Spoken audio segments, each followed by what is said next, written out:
임대사업자 등록만 수할 때 세입자의 동의가 필요해요. 그럼 세입자 동의 안 하면 못 하는 겁니다. 모든 부분의 세금을 올려놓은 상태에서 이제 징역까지 할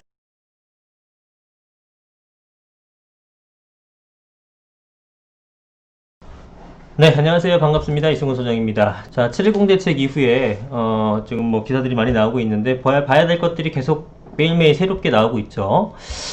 쟁점이 되고 있는 것들이 몇 가지 있는데, 일단은 양도세율이 계속 높아졌기 때문에 증여세로 옮겨가지 않느냐라는 부분, 이 부분에 대해서, 증여세율 자체를 높인 것보다는 증여세 취득세율을 12%까지 추진하겠다고 합니다. 그래서 뭐 여기는 8월부터 증여취득세율 12%, 급해진 다주택 증여막차 올린다가 8월부터가 올릴 수 있다라고 생각할 수도 있으니까 하실 분들은 빨리 하시는 게 낫지 않을까라는 생각이 드네요. 뭐 내용은 그런 거일 테고.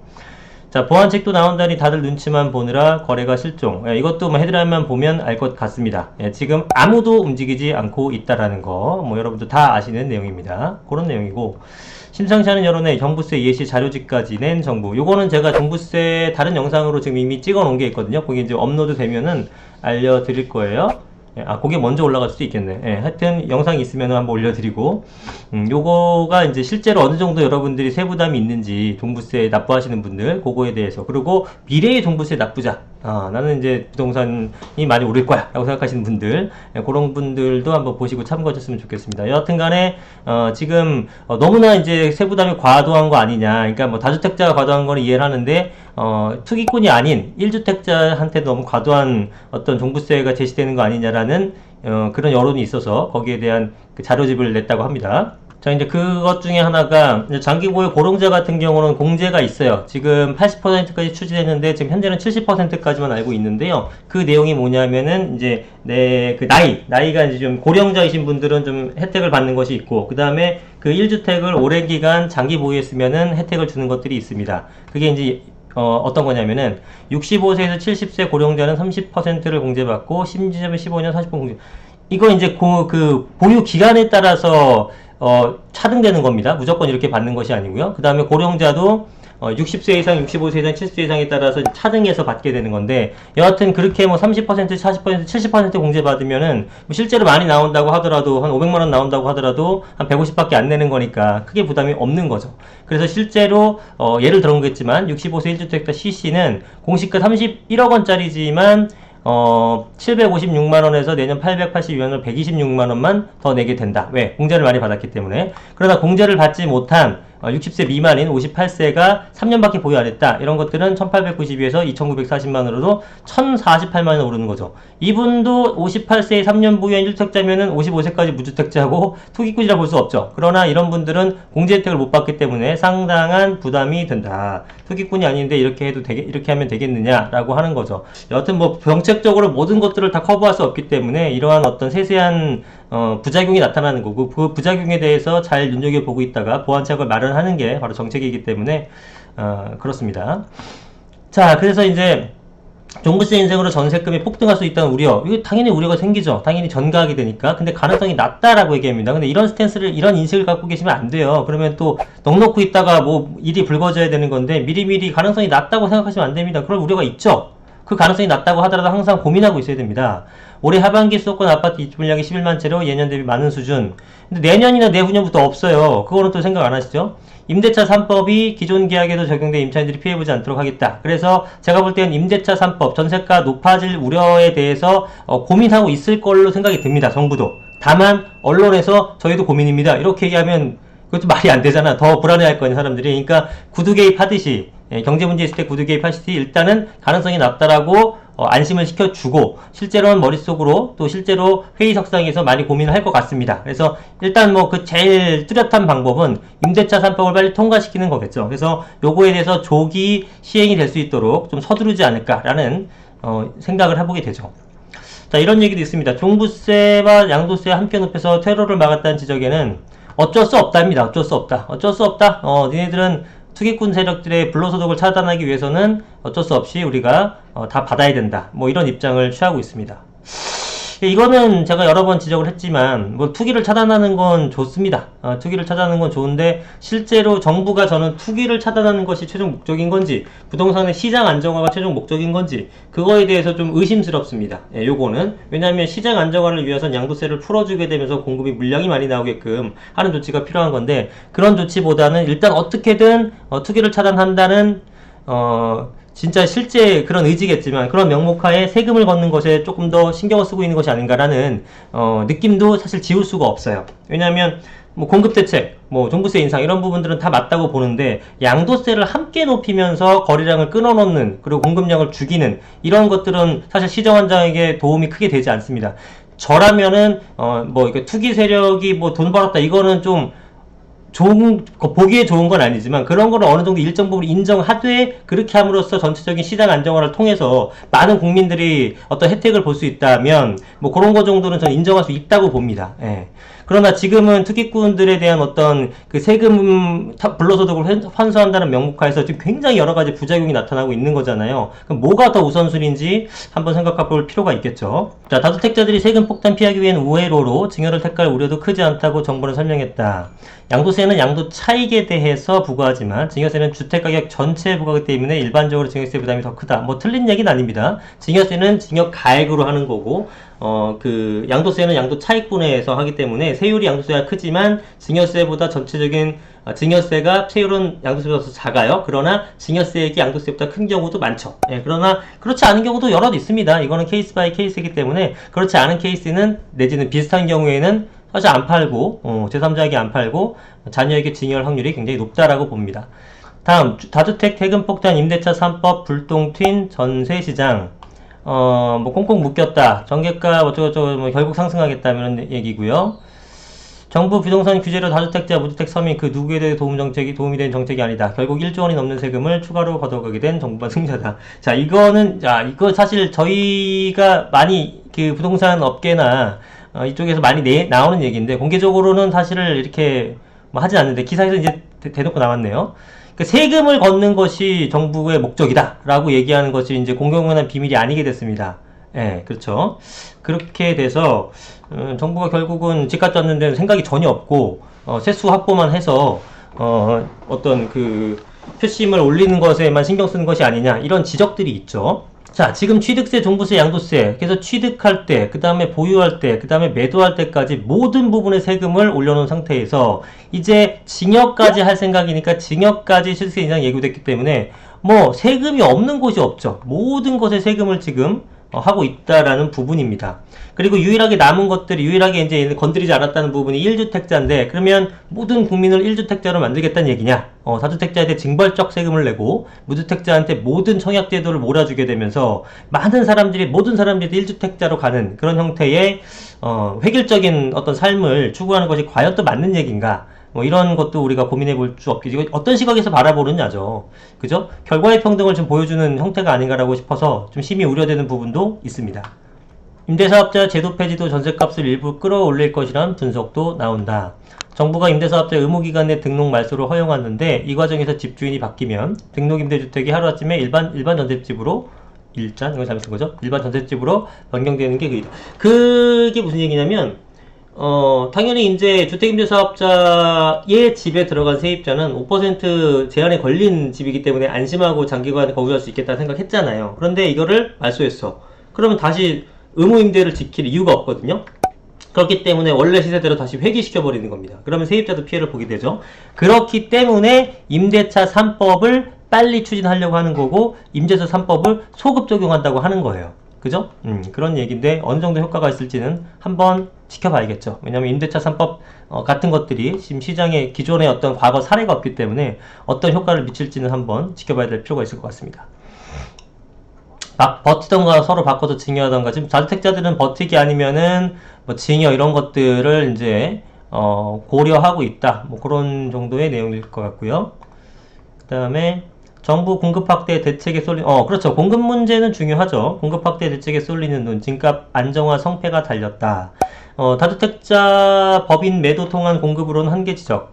법인에 대한 매도가 법인에 있는 물량 거의 다 많이 나올 텐데 사실은 법인이 한 2년 사이에 물량을 많이 샀지만 사실 기간 자체가 짧기 때문에 뭐 대부분은 그러고 아직도 법인이 늘었다고는 하나 대부분의 거래 계약이 개인 아니겠습니까? 특히 법인 같은 것들은 서울 수도권 중심부보다는 지방이라든가 서울 수도권 외곽 쪽에 있는 것들이기 때문에 사실 실질적인 집값의 그 진앙지라고 할 수 있는 중심부에 있는 것들을 잡기에는 공급 물량이 턱없이 부족하다. 특히 다주택자 같은 것들이 이제 그런 강남이라든가 서울의 중심부에 많이 갖고 있는 게 다주택자인데 이분들은 사실은 어떤 증여라든가 아니 버티기를 통하는 그렇게 행동할 확률이 굉장히 높다. 왜냐면 지난 학습 효과 때문에. 그래서 이러한 공급으로는 한계가 지적되기 때문에 추가적인 공급을 해달라라는 얘기가 많죠. 그래서 도심 고밀 개발을 한다. 그 다음에 3기 신도시 용적률 상향을 검토한다고 했는데, 뭐 이건 그 전에도 나왔던 얘기입니다. 뭐 3기 신도시 같은 건 처음 나온 얘기지만 도심 고밀 개발은 그 전부터 계속 하겠다고 얘기했던 부분이고, 이게 발표하는 게 문제가 아니라 실제로 어떤 행동과 어떻게 계획을 갖고 있는지가 중요한 것 같고요. 가장 어떤 집값 안정에 도움을 줄 수 있는 것 중은 그린벨트 해제 같은 것들은 이런 거는 검토하지 않겠다는 입장이고, 도심의 재건축 재개발 활성화, 특히나 재건축이 많이 지금 공급을 못하고 있는 입장이죠. 여러 가지 규제 때문에. 그러면 재건축에 대해서 좀 완화해 줄 수 있겠느냐라고 했더니 역시 그거에 대해서도 전혀 고려하지 않고 있다라고 얘기를 합니다. 그러면은 남은 것들은 도심의 고밀 개발과 3기 신도시 용적률인데, 3기 신도시 용적률은 뭐 그렇다고 치고 여러분들에게 도움이 크게 될 거 없고, 그럼 투자자 입장에서는 도심 쪽 고밀 개발이 가장 눈여겨볼 것들이죠. 도심의 고밀 개발할 수 있는 거는 역세권일까요? 비핵세권일까요? 뻔하죠. 역세권 쪽이고, 그 다음에 고밀 개발할 수 있는 건 기존에 뭐겠습니까? 준주거 지역이라든가 상업지 같은 기존의 용적률 상향된 것들을 더 높게, 그러니까 높은 맞천루가 되어도 상관없는 그런 지역들을 더 고밀 개발하겠죠. 이런 쪽에 인센티브가 부여될 가능성이 있기 때문에 이런 것들이 가격에 직격이 됩니다. 예. 그래서 사실 뭐 여러 가지 규제가 있다고 하더라도 풍선 효과라고 여러분 많이 들어보셨잖아요. 누르면 어딘가 튀어오르게 돼 있습니까? 그거 막 찾는 건데, 지금 제가 볼 땐 도심 고밀 개발 쪽이 자본가 분들, 돈이 좀 있으신 분들은 이런 쪽에 땅을 사두시면 됩니다. 제가 이런 사례를 많이 봤기 때문에 그래요. 옛날에 뭐 건축법 변경이라든가 용적률에 대한 적용 변경 같은 것들을 봤을 때 용적률 상향시켜준다는 것은 건물을 더 높이 올릴 수 있다는 거거든요. 그럼 당연히 땅의 가치가 높아지는 거죠. 그런 거 법률 하나 싹 바뀌는 순간 가격이 확 뜹니다. 그 동네에 있는 것들이. 지금도 마찬가지예요. 결국은 고밀 개발해주면 땅 값어치가 상승하는 거잖아요. 5층 지을 수 있는 땅과 10층 지을 수 있는 땅은 당연히 가격이 훨씬 차이가 나겠죠. 그러니까 이런 것들이 이제 관심을 가지시면 된다라는 거고, 그래서 전국에 공급 확대를 해야 되는데 뭐 사실은 할 만한 게 없습니다. 그죠? 문 대통령이 발굴이라는 표현을 쓴 것도 도심 내 대규모 공급이 그만큼 어려운 난제라는 것을 반증한다. 그죠? 발굴해라. 여기다 하라가 아니라 발굴해라. 왜냐면 할 게 없기 때문에 지금 발굴해야 되는 거예요. 그죠? 근데 이 상황에서 재건축 안 풀어줘. 그린벨트 안에 뭘 한다는 거죠? 뭐 할 게 없죠. 그래서 공급 대책에 대해서는 뭐 빠르면 한두 달 내에도 나올 거는 같은데, 뭐 어디 어떻게 나올지는 좀 봐야 되겠죠.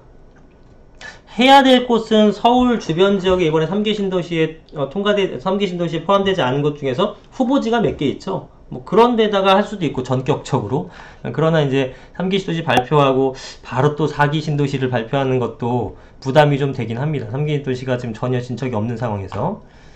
자, 이렇게 얘기도 있네요. 국회 기획재정위원회 간사인 고용진 더불어민주당 의원은 라디오에 출연해 그린벨트 해제 문제가 후속 대책 논의에 올라가 있느냐에 그렇다고 얘기했고, 그러나 내부에서도 이견이 있기 때문에 확정적으로 답변을 줄 수 없다. 그 다음에 재건축 활성화 부분은 조금 뒤로 밀려 있다. 뭐 완곡하게 표현하셨지만 재건축은 전혀 지금 생각을 안 하고 있는 거고, 그린벨트에 대해서는 얘기가 나오고 있으나 서울시에서 좀 반대 입장을 좀 많이 하고 있는 편이고, 그리고 여당 내부에서도 지금 이견이 엇갈리고 있기 때문에 이 부분에 대해서도 사실 쉽지 않아 보인다라고 생각하는 겁니다.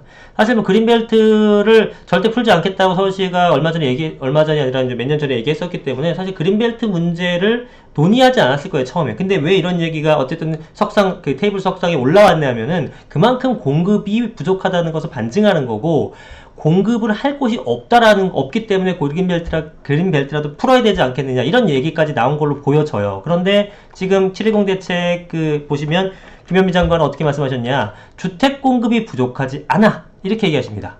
이거는 아니죠. 주택 공급은 부족합니다. 근데 이제 계속 프레임을 투기꾼들이 계속 이런 사재기를 하기 때문에 가격이 올라간다는 것을 만들고 싶어서 주택 공급이 부족하지 않다는 언급을 하시는데요. 사실은 사실대로 얘기하죠. 주택 공급은 부족합니다.